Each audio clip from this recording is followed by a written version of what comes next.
da möhkəm duraq, Rəbdən bərk-bərk yapışaq.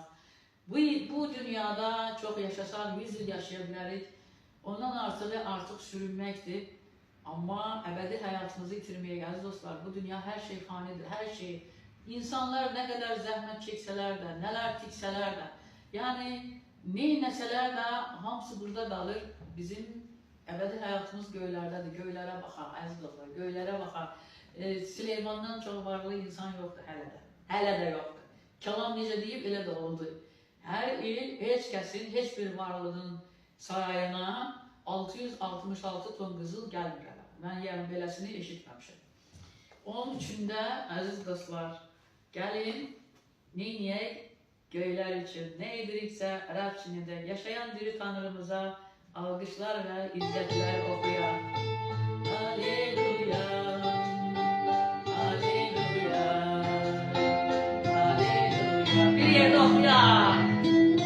Rəbb nə qədər bizi sevdiyini idrar edək. Nə qədər bağışladığını idrar edək. O yaşayır diye, idrar edək ruhani aləmə. O yaşayır, o yaşayır, o yaşayır, o yaşayır. Rəbb yaşayır, o yaşayır, o yaşayır,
sevdiğim.